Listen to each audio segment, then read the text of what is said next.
It's really an honor to be here tonight, and especially in Cape Town, because actually, Mark, you'll probably remember that it's sad to be telling time by IU-ATLD meetings, but I think it was in the IU-ATLD meeting here in 2008 that we had dinner and said, "Wow, was it 2007? Oh God!" So it was 2007 where we had dinner with Mark and Greg Gonzalez and some others, and said that wow, things really aren't moving apace, and we have to really think about how to do things differently. But in the interest of drawing this out to my full 15 minutes, I'm going to go just remind everybody where we're at with TB and where we want to go. So I borrowed this slide from Luchika D2 at the Stop TB Partnership. So we allegedly have 9 million cases a year. It's an airborne disease, but that number doesn't change very much. So we have 9 million estimated cases. 6 million are diagnosed and treated. When you start to break it down a little bit, you see that there's 600,000 MDR TB cases. Somewhere between 60 and 100,000 get some treatment, and there's allegedly a 50% cure rate. So, a lot of people with MDR TB either don't get treated or get treated and continue to transmit. There's about 1 million children with TB. About 1/3 of them get diagnosed. 2/3, of course, don't and presumably die. 1.4 million people die. Roughly 400,000 of them are people living with HIV, and which makes TB the biggest killer of people with HIV. And as many of you know, if you've been reading the latest statistics, TB is now the biggest infectious disease killer of adults. It's overtaken HIV. If you start to take these stats and break them down a little bit, you see something very interesting. There's, out of this 6 million cases, 3 million are notified smear positive cases. So that's smear using the slide test that Robert Koch invented in 1882 for TB. And that test finds people half the time. And if you're a child or if you have HIV, it finds you about 20 to 30% of the time. So that's the test that we use. So 3 million people out of the 6 million are smear positive pulmonary cases. The rest are smear negative, no huge surprise. And a significant number of people have extrapulmonary TB, so TB that started in their lungs and went elsewhere. So this is the challenge that we've been trying to grapple with. But as we've tried to figure out why the rates of TB don't go down, you realize that the challenge is actually much bigger. We know, of course, we've talked about the fact that it's hard to diagnose kids because they're often not smear positive. They often have smear negative TB or extrapulmonary TB. If you look at people with HIV, it's well known, of course, that they have smear negative TB or extrapulmonary TB. But this is not the real burden. The real burden, what we've just been talking about, is that little dot over there. The real burden are the people who have been infected with TB, and that number is unknown. And some estimates say it's 2 billion people or 1 billion people, some large number.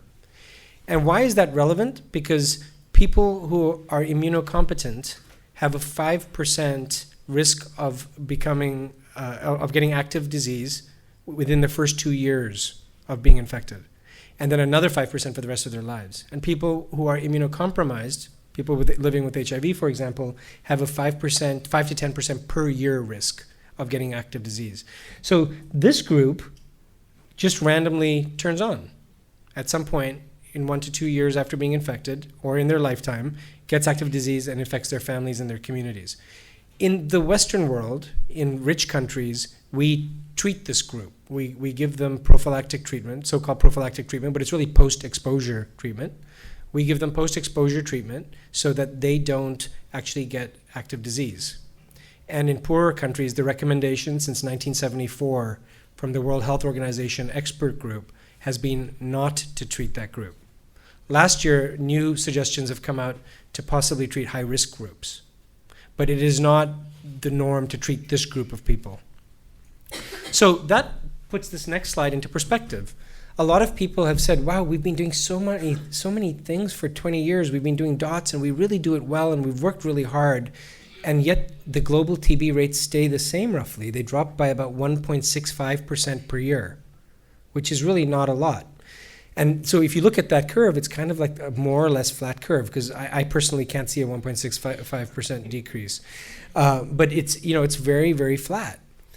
If you start to map out that decrease and you say, well, the United States, this in 2012 was at 3.4 per 100,000. That's the rate in the United States. And if you take the global rate and you minus 1.5% per year every year. It will take till 2,200 for the rest of the world to reach the same rate as the United States. So that obviously is something that nobody in this room wants to see. So the question we have to ask is, how do we accelerate that? And I think that's the question that's really been shaping our thinking over the last 5 or 7 years as we're trying to move towards zero more rapidly. Now, I've been fortunate to work with partners in health in Russia and in Lesotho and a little bit in Peru. And I wanted to show you some data from Russia where we started treating TB in the prisons there, and the rates of TB in the prisons were around 4,000 per 100,000. So like a South African mine, let's say. And the mortality is that number there, 384 per 100,000. That was the mortality from TB. So we were working with our Russian colleagues in the Ministry of Justice. We treated patients for all forms of TB. So MDR, in those days we didn't call it XDR, but broad spectrum resistance and regular TB. And with proper treatment, you saw that the mortality dropped to 0, which was pretty amazing. And it kind of goes up a tad, but it stays close to 0. It doesn't go up to 300 again. Now, you may say, well, most people don't live in a prison, and if you can pull this off in a prison, it's only because you have a captive audience. And so we actually did this in the civilian sector outside the prisons in Tomsk. And you don't see the drop I'll show you the mortality in a second, but the TB case notification, Siberia is in red. Tomsk is in red. The rest of Siberia, which is the poorer parts of Russia, is in blue, the top blue line. And the bottom line, which is supposedly black but looks purple, at the bottom, that is the whole of the Russian Federation, including the richer parts of the country. We started treating where you see that purple arrow where we were treating MDR TB and regular TB, and you see that the rates dropped from roughly 120 in Tomsk to 75, and actually they're now 60. I haven't updated the slide, so they've dropped down to 60. So just a massive drop, 50% reduction that you don't see anywhere else in the world.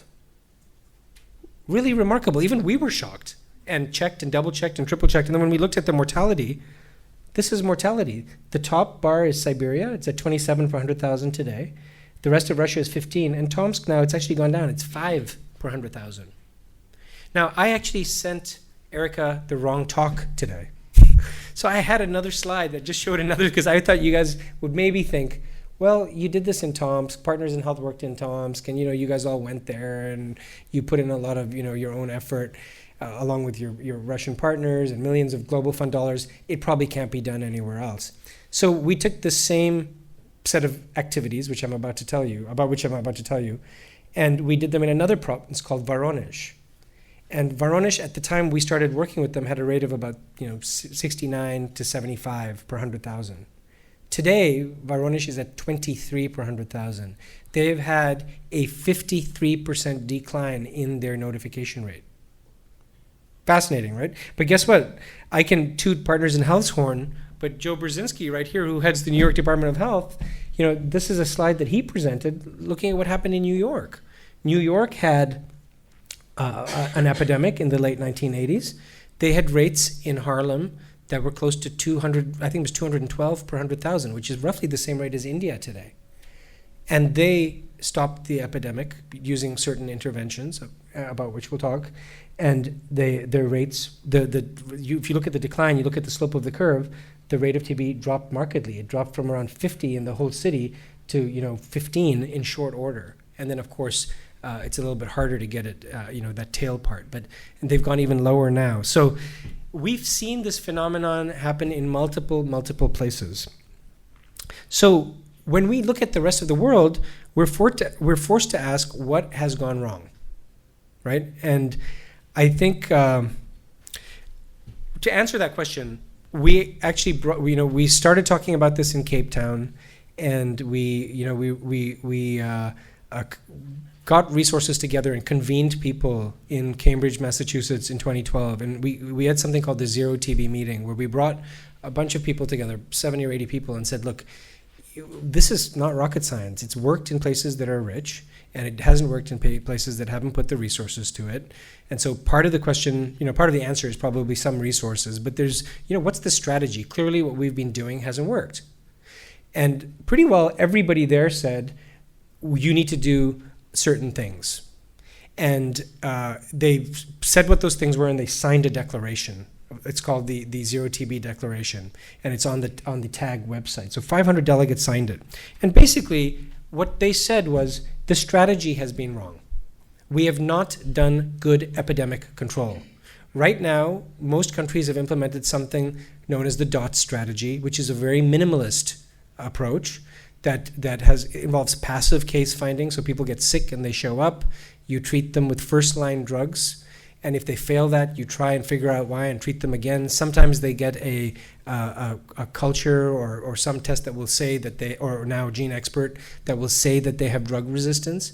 And then, they hopefully may get drug resistance treatment, but I've shown you the stats. Most people don't. And so the disease continues spreading.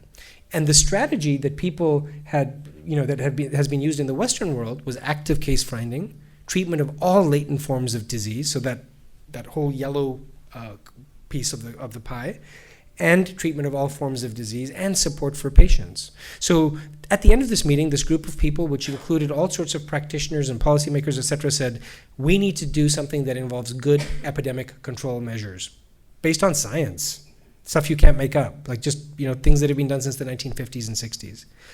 And we need to have a unit of clinical intervention. You can't wait till people are coughing blood to show up and then say, oh yeah, you're sick, we'll treat you, with potentially a substandard therapy. So you have to have the right tools, you have to have the right unit of clinical intervention. And then a bunch of us started thinking about it and saying, that's part of it too, and we also have to think about the unit of political intervention. So as Mark showed you, we first went to the Lancet and said, look, we want to do a series on a roadmap to eliminate TB. And they said, is there anything new that's going to come out of this? And the answer, of course, was no, because this stuff is from the 1950s and 60s. The only new thing is that we wanted to try it on people in countries that traditionally haven't had access to it. And it's interesting. The reason this took between 2008 and then 2012 to 2014 to do this is we had to raise resources. And it was really interesting. A lot of people said, yeah, of course, this makes sense, but didn't give a lot of resources. And then, we approached Janssen Global, which is the maker of bedaquiline, and they, we told them, we think that things can be different, more people can get access to care, and they said, okay, we'll help, we'll help you do this. So we actually got funding from them to do this, and we convened people from 11 countries. We had working groups. We had people going through the data. The team from Boston sitting down here was supporting these groups, and we really, really went through and found all of the things that were necessary to make the argument, pulling all the data over the last few years to make the argument that this is the path forward and the path to eliminate TB. And it actually turned out to be quite simple. You search for patients actively, you test them properly, you treat them effectively, you support them through treatment, you prevent the disease by preventing exposure, so infection control, and you treat exposure. You treat so-called latent TB. And there are lots of examples where it's done. So if anybody wants to say, oh, I don't know if this can be done, you can pick up a copy of the Lancet. They're sitting outside. And basically there's tons of examples of where it's done and how it's done and the fact that it is done and it gives great results. So we took the Lancet, the data from the Lancet, and we made an activist guide, some of which are outside as well. So that gave us the intellectual underpinning. And then we said we really have to think about the unit of political intervention. Right now, things go through a centralized node of control to national TB programs and then kind of filter down, and rules are made and data isn't shared, as to where the epidemic is worse or not worse. And we thought, is there a way to really work with people who are closer to the grassroots? And a lot of people gave guidance and said, one of the places that's close to the grassroots that is a government entity are cities, municipalities, or even islands, but really small entities, small local units, because they actually have to be responsible to the population that lives there. They actually link the public and private sectors so they can bring different players together. Because when you tell people, oh, you need to do LTBI, you're going to need to x-ray people, they say, oh, we don't have any x-ray machines. And then you say, but there's an x-ray machine here and an x-ray machine there, but they're in the private sectors. How do you link these so that you're not recreating the wheel? How do you link laboratories? So there were a lot of questions people have, and I think moving forward will have, but cities are a way to really bring the grassroots, get grassroots involvement, have public and private sectors involved, and we found out have a lot of resources. They have their own resource base. So we created that as an entity, and we actually created a vehicle to help cities do this. It's called Advanced Access and Delivery, which is one of the sponsors of the symposium. But Advanced Access and Delivery is an NGO, but it's really a innovation fund to help cities fill gaps. Because it turned out when we started talking to different people from cities, they said, oh yeah, we're doing this, we're doing that, but we're missing this part. We don't have enough nurses to do active case finding. We don't have enough community health workers to do active case finding. We can get x-rays from the private sector, but it's going to cost $3, and the national government won't let us stop smear microscopy, even though it doesn't really work. Can you help us fill that gap? So, we said, yeah, we're going to need some entity to raise resources, and we created something called Advanced Access and Delivery. So this was the package we created. So it's taken, sadly, since the last Cape Town meeting, but we've using a comprehensive spectrum of care. So search actively, treat all forms of the disease, prevent progression of disease for infected people, and provide care along a spectrum. Some people may need DOT, some people may need an SMS. Be creative about it and figure out how to treat large volumes of people, because there are large volumes to be treated. Target households. We said we're not going to wait for people to show up coughing up blood. Households are where children are. Households are where families are. And when you look at the studies on households of a TB patient, their rates of TB are 2,000 per 100,000, very similar to the Russian prison I just showed you. So, it's not the be-all and end-all. There are mines, there are garment factories, there are everything. But let's start with households and potentially the places where people seek care. And then target municipalities as the unit of political intervention and a sustaining agent, because many municipalities, once they start things and put things in place, can bring the resources to bear from their federal counterparts, of course, but also locally. And so what we've done since then is we've created something called the Zero TB Cities Project, and it's a local, it's a consortium, and it's in no way a controlling consortium. It's about bringing people who have bought into this idea, people who want to do a comprehensive strategy, and who want help, and they want help, to kind of join. Some of it is financial for filling gaps, but a lot of it is to share know-how. So, they have a commitment to aggressive targets against TB, commitments to the comprehensive program, and willingness to involve different stakeholders. So I personally think having government involved is a good thing, because you get the progressive power of taxation, and you can help people who are less poor, but you also have to involve the private sector and the NGO sector and a whole bunch of other sectors. So you need people who say that, yeah, we're going to try and involve everybody because this is a big problem. And then you have to obviously have sufficient technical and financial resources, which the Zero TB Project is trying to do. So right now, we've got 2 cities on the map that have said that they definitely are doing zero.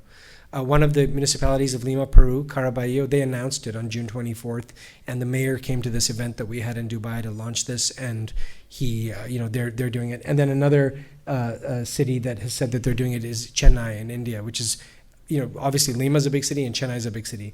And you see a bunch of other dots there. There's 2 oblasts in Russia that want to move towards the elimination phase. We're hoping that a city in South Africa will join. We're hoping that a city in Kenya will join. So there's really, there's just a lot of excitement, and we're trying to, we're creating a structure for the system, et cetera, that can really support the cities. So that's basically where I want to end. We've taken this whole idea, and I think that we can actually make it real. And cities isn't the end, it's one path. Often people say, what about rural areas, or what about mines? I think there's a lot to be done there, but the idea of using a comprehensive strategy and just, looking at our experience with DOTS and the fact that it hasn't worked super well, it has saved lives, but it hasn't really bent the curve over the last 2 decades.